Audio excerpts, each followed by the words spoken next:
to the channel, and today we are going to start with the physics of CBSE class 11th, and we are going to study about the first topic, the very first topic, that is physical quantities and units, and we will talk about the dimensions in our next video, but in this particular video we will talk about units only, that what physical quantities are, what are the units, what is the SI unit of system, and why this particular system was introduced. So we are going to have basically a brief introduction about the physical quantities and the various units and various metric systems, and we will also study about the interconversions of the metric systems. So without any delay, let's start with the video. Let's start with the syllabus, and before I start, I just want to say that I have forwarded the notes to you all, and if you don't have the notes, you can ask me for the notes in the comment section. I will send a link to you, and we will move according to the notes only. In the meantime, if during the lecture you find something which is very important, you can write it in your notebook. We are going to have our first topic as physical quantities. That what are these physical quantities? Okay, so we will first talk about the physical quantities. If you see the notes, the very first topic of this chapter and this unit is your physical quantities. So what are the physical quantities? See, anything which can be measured is termed as physical quantity. Which can we measure? How? See, this is a marker. Can we measure the length of this marker? Yes. We can measure the mass of this marker? Yes. And suppose if there is a vehicle, there is a car, we want to measure the speed. So what we need? We are having the speedometers, but suppose if the speedometer is not there, how we are going to measure the speed? You already know the formula for a speed, that is it is distance upon time. So you must have the knowledge about the distance as well as time. Means how much distance was covered by the car and how much time did the car take to cover that particular distance. So there are two mechanisms by which we are doing all the measurements of these physical quantities. What are the two processes? Number one is your direct process or direct mechanism, okay, and the other one is your indirect process or indirect mechanism. So when we are having a direct mechanism or direct process, what we are doing? We are simply having something, a physical quantity. Suppose length is a physical quantity. This marker is basically measured in terms of length only, so it will be a physical quantity. So how we are going to measure it? We are going to simply take a scale. I don't have the ruler. Oh, sorry. Yes, I am having a ruler. We will simply take a scale and measure it. Okay. Now, so this will be a direct measurement. Whatever we are talking about, the speed or the velocity, distance upon time, or maybe the displacement upon time, means we need two different quantities which will relate together, which will be related together, and they will give us a different quantity. So speed will be an indirect measurement, but still it is measurable. It can be quantified, so it will fall under the category of the physical quantities. So physical quantities are what? Physical quantities are those quantities which can be directly or indirectly measured by us. If we can measure something directly or indirectly, it will be a physical quantity. Okay. Now, if you see the notes, the second topic which we are going to talk about, if there is a physical quantity and we are going to measure it, obviously we should know what measurement is all about. So the second topic will be measurement. Now, what is measurement? In our daily life, we are having the measurement. Suppose if I am having a student in my class, Naman. Okay, let's take an example of Naman only. If Naman is there and I want to see that whether Naman is the tallest person in the class or not. So what I will do? I will compare the height of Naman with the other students. Yes or no? It will be a comparison process. If you have to compute that whether how much rich you are having a lot of money, and you want to measure that how much rich you are. So what you will do? You will compare your total wealth with the wealth of Bill Gates or maybe Jeff Bezos. Nah, this is what you are going to do. So you are measuring whatever you are having you are comparing it actually. You are actually comparing it with somebody who is having the standard value. We are comparing Jeff Bezos or Bill Gates as the standard. Nah, we are comparing them as a standard. Unke paas bahut aisa. They are having the ample of money. So if we will have money equivalent to them or more than them, then only we will be compared. So they are the standard for us. So measurement is what? Measurement is also the same. It is the comparison of a unit or comparison of a physical quantity in terms of some standard quantity. Okay. If this is the standard size of the marker, so if any marker which is having this much length will be shorter, if any marker is there which is having this much length, it will be longer. So you can see that the standard size was this, and we are comparing all the other markers of shorter or maybe higher length with respect to this particular marker. So measurement is just the comparison of the quantities. It is the comparison of the quantities. Second most important thing or important point of consideration in measurement is whatever quantities we are comparing, they should be homogeneous. They must not be heterogeneous. They must be homogeneous. Homogeneous means if we are measuring length, it should be length only. If I have to find that Naman is the tallest person in the class or not, so I will use the height as the parameter only, na? So I will compare the height of the other students with Naman. I am not going to compare the weight of the students with Naman. Yes or no? Because weight is not in my parameter. वो system uniform नहीं रख रहा. It is not keeping the system uniform. So for measurement, it is a comparison process, and then the comparison should be made between the homogeneous things. Means length should be measured with the length, mass should be measured with mass, time should be measured with time only. This is what the thing is all about. Okay, so this is what the measurement is. Now question arises, why measurement is needed? Why we are studying all this? Just to fill the pages or just to have the time pass? No, obviously whenever we are studying something, it is obviously having some sort of purpose. So measurement is what is the need of measurement? If you see everywhere in your daily life, you are having measurement. You go to market to purchase a shirt, you are having a measurement. 38 is small, large, medium, XL. If you go to market to purchase something, sugar, wheat, they are having the measurement 5 kg, 4 kg, 2 kg, 3 kg. Yes or no? If you are going to purchase something which is a quantity, let's say it is in terms of money, then also it is quantified. Yes or no? So everywhere you see mass is there, length is there, time is there. Everywhere we are having the measurement. Even if we are making food for ourselves, we are having the measurement 2 tablespoons of salts only. Yes or no? So this is what the measurement purpose is. Everywhere, from science to technology to our daily to daily life, from everywhere, defense to military services, everywhere measurement is very important. If the measurement will not be there, we are not going to hit right to the enemy points.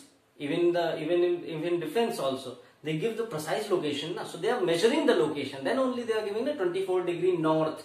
They used to talk like that. These are the technical terms. So this is the requirement of the measure. Everything need to be measured in order to bring the uniformity. Because if measurement will not be there, so 5 kg of sugar will be like this much for me in the Kanpur. But if I go to Chennai, 5 kg of sugar will be this much only. So there will be no uniformity. So measurement is required to bring out the uniformity in the process. Okay. Now we gone through the measurement and need of measurement. Now the most important concept comes, which is also in their notes. You can see it. That is unit. What is a unit?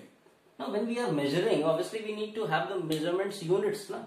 But what are the units? Suppose if I write 5, does it make a sense? It's only a number. Does it make a sense? No, obviously not. But if I write 5 kg, so you come to know that whatever I am having, it must be 5 kg. It is something which is having a weight, and the weight is 5 kg. So you only come to know about the 5 kg when I have written this. And everywhere, whenever you see the weight, you see kg is written after the number. Can you see it written before the number? No, obviously not. You can never see it is written as kg 5. No, it is never written. Nowhere you see such kind of depiction. Absolutely not. It is not possible. So this is the only thing. So when you see this notation, what is this? This is a number, and this is what? In English, you must know about the prefix and suffix. Prefix are added just before the word, and suffix are added after the word. So this is added afterward. Na? This kg is afterward the number. So this will be what? This will be prefix or suffix? This will be suffix. Okay. So this number is known as magnitude, and the suffix is known as unit. Okay, so you can see everywhere you can see the unit. It is 5 kg. If I write 3 km per hour, so what is 3? It is magnitude. What is kilometer per hour? It is unit. Okay. So unit is what? Unit are the suffix which when added with the magnitude quantifies a quantity. Quantifies a quantity means it tells us exactly how much the quantity is. It exactly gives us the idea about the quantity. How much quantity? 5 kg, 5 gram, 500 gram, 5 quintals, 5 tons. So whenever we are having the unit after the number, it gives us the exact quantity. If I write only 5, you will never come to know that whether it is kg, whether it is meter, whether it is second, whether it is quintal. You don't know. But when I am writing it kg, you come to the preciseness that yes, we are talking about the kg. Okay. So this is what the notation is. Magnitude and unit. I think this much is clear to you all. So any measurement requires these two things. One is magnitude and one is unit. Okay. Okay. Let's discuss the next thing, that is what are the types of unit. So units, we are having two types of units. Number one, it is fundamental units, and number two, it is derived. Number two, we are having derived units. Now what are fundamental units? See, fundamental units are those units which are the smallest form. They are the smallest segment in the unit. They cannot be further broken. They cannot be further broken. They are the smallest one. Like we are having three fundamental units. What are those? They are M, L, T. Mass, length and time. So mass is your fundamental unit. Length is your fundamental unit. And time is your fundamental unit. Generally we measure the mass in terms of kg, length in terms of meter or kilometer, time in terms of second, hour, etc. So these are the units which are fundamental, which cannot be further divided, or better to say these units are independent. They are not dependent on each other. These are independent. Mass is independent, it will never depend upon the length and time. Length is independent, it will never depend upon mass and time. And time is independent, it will never depend upon mass and length. Okay. So if I see the example, let's say this marker is there. If the length of this marker is same and if the length of this marker is same, okay, if these two markers are there, length of these two markers are same, and suppose one marker is the thick one and the other one is thin. One is thick, one is thin. So obviously the difference between them will be in terms of mass only, although the length is same. So does the length altering the mass? No, obviously not. Mass is totally independent of the length. Length may be same but mass could be different. There are students in the class, maybe two students are there whose height will be same, 6 feet, 6 feet, but there are chances that their weight could be different. Okay, so these three quantities are independent of each other. They do not depend upon each other. That is why they are known as the fundamental quantities. Whereas derived quantities are what? Derived quantities are those quantities which are dependent upon these fundamental quantities. I repeat, derived quantities are those which are dependent upon these fundamental quantities for their depiction, for their expression, for their measurement. Let me give you an example for that. Let's talk about the derived quantities, and we are having the best example for the derived quantity as speed. You all know that speed is what? Speed is distance upon time. It is distance upon time. So distance is what? Distance is a sort of length. Yes or no? Distance is a sort of length. Kilometer, meter. It's a sort of length. So since distance is a form of length, so we are having this as the fundamental quantity. So it will be length upon time is there. Time is also a fundamental quantity. Means speed is what? Your speed is dependent on length as well as time, which are fundamental quantities. Yes or no? Speed is dependent upon length and time, and length and time are the fundamental quantities. So speed is a what? Speed is a physical quantity. Its unit will be kilometer per hour. But whatever the unit will be, it is dependent upon kilometer and hour. Means distance and time. So it is what? It is a derived quantity. Why? Because it is derived from length and time, distance and time. That is why you use kilometer per hour, meter per second. No. So here, such quantities are known as the derived quantities. Is it clear? Okay. Okay, if this much is clear, units are clear, types of units are clear. Let's move to the next topic, which is one of the important topic for you, and that is I'm not talking about the characteristics of the unit. This is a very common topic. You all can go through the notes and you can understand it, that what are the characteristics of the units. What must be the characteristics? It must be uniformly accepted. Yes or no? It should not be like that in my city 1 kg is equals to 1000 gram, and if I come to your city it will be 1 kg equals to 10 grams. It should not be there. It must be uniform. It must be universally accepted. It must be easily expressible. It should not be like that in my city if you are coming, things will be in terms of kg, and if I go to your city it will be in different unit, very different type of unit. It will create an ambiguity. That's why. So these are the characteristics which are very simple, which you can go through. That is why I am not covering it. If you people will find it difficult, please let me know. I will cover it in our next video also. Okay. So let's talk about the various systems which were there. Okay. So if we talk about the systems of measurement, so there were two systems. One was the primitive one. Okay. One was the primitive one. And one was SI, which is known as the modern system. This is the modern system of unit measurement. And one is the primitive. If we classify the primitive also, so primitive can be classified into three ones, that is FPS, MKS and CGS. Okay, and there is a SI system. So let's talk about these systems first. So the very first system is your CGS system. The very antiquated form of the system is your CGS system, which is also known as Gaussian system of measurement. Okay, so if you see this system, primitive one we are having only three fundamental things, that was mass, length and time. These were having only mass, length and time, nothing extra was there. It was only three quantities. So if we see the CGS system, which is also known as the Gaussian system, as it was introduced by the Gauss. So if you see CGS system, length was measured in terms of centimeter, mass was measured in terms of grams, and time was measured in terms of seconds. So centimeter, gram and second. This is what the CGS system was all about.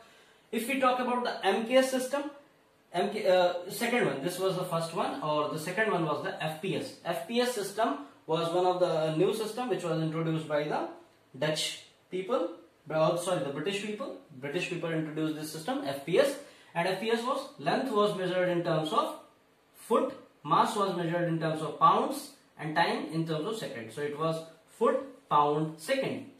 Okay, foot, pound, second. If you see, if you are very fan of wrestling, you can see that the weight is announced in terms of pounds, na? 260 pounds, 450 pounds. So pounds is what the unit where Britishers were using for measurement of the mass. So this is what foot, pound, second is the metric system which was introduced by the Britishers, which was slightly larger as compared to this Gaussian. Then an improvement of FPS was MKS, and this MKS system comprises what? This MKS system was comprising mass in terms of kg, time in terms of second, and length in terms of meter. So it was meter, kilogram and seconds. So these were the three systems which were used, which were primitive ones. But with the advancement in time, when people started migrating to other countries, other cities for the research purposes, for the technical purposes, for the commercial purposes, for the trades, then they come to know that place to place the metric conversion is varying. Somebody is following MKS, somebody is following FPS, somebody is following CGS. So it was not justifying the cost when it comes to the research, when it comes to the other activities of building, constructions and trade. It was not justifying. Some people were following other metric systems, some people were following other metric system. So it was not feasible enough for the trade. Okay, so everybody decided that yes, we should have a uniform system for the trade. And to maintain that uniformity, an organization was set up and the unit were introduced by that particular organization, and that units were known as SI unit system, that is international system of international units. Now this is a globally accepted system, just like the English language. If I am working here, I know the Hindi very well. I know Hindi very well, and if I go to China, if a person is there who is well versed in Chinese, so can we people communicate? No, we cannot communicate because I know Hindi, he knows Chinese, no common language is between there. So what we are having? We are having a tool, English, as a common global language, mode of communication. So if he will be aware of English, I will be aware of English, we can communicate. Similarly, SI system was the globally accepted system. It was universally accepted system where Initially, it were 3 quantities were introduced, same in terms of mass, length, time, but later on few more quantities were added. So all total we are having 7 fundamental quantities in SI and 2 supplementary quantities were added. Okay, now what are these 7 fundamental quantities? If you see, these 7 fundamental quantities were, let me write it also so that it will be clear for you people to understand. These 7 quantities were, number 1, I told you it was in MLT. So number 1, it was length. Okay, length, and the unit was meter. This is we are talking about SI system.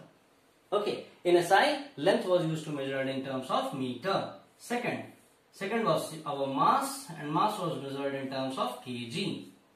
Third, we were having time, and time, the SI unit was seconds. Now these were the 3 fundamental quantities which were initially took into the consideration when we were drafting SI. Later on, 4 more quantities were added, and what are those? Number 4th is your electric current. Okay, number 4th is your electric current, and the unit for the electric current, you just gone through it in the 10th class, that is ampere. 5th is amount of the substance. Amount of the substance, it was mole. Then 6th one, it was luminous intensity. Luminous intensity, how much light is there, it was measured in terms of candela. Okay, and let me just rub it so that I can write the last one, the 7th one, and it was your temperature. Last one was the temperature, which is nowadays very much because of the summer factor.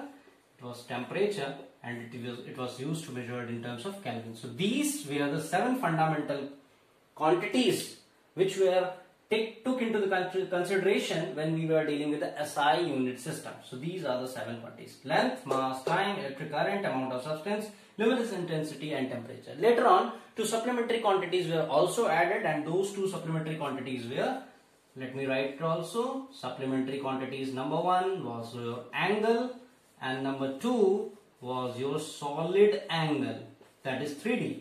Here the difference between angle and solid angle is your 2D, whereas solid angle is your 3D. So if you want to have a demonstration of it, you can see that if we have these 2 lines, the angle between these 2 lines will be the normal angle, and if you rotate it quickly, so it will form a cone. It will somehow form a cone. These 2 lines are there, and if we rotate it, okay, so it will form a cone. So whatever the angle will be there, it will be solid angle. So the unit, SI system units for these supplementary physical quantities where angle was measured in terms of radian, and solid angle was measured in terms of steradian. So these are the quantities which were introduced under the SI system. Now SI system was one of the most uniform system because it was globally accepted. So if a person who got education from India, or maybe China, or maybe from Russia, and if all these persons are collected together, if these persons are working under a same platform, under a same umbrella, so what happens? They will have the uniformity at least. Yes or no? They can deliver the things in such a way that it will be uniformly accepted. It will be in such a way that it will be coherent to them. It will be coherent to them. It will be cohesive in nature. Okay, so this is what the tremendous success of SI unit system was there, which we are still following.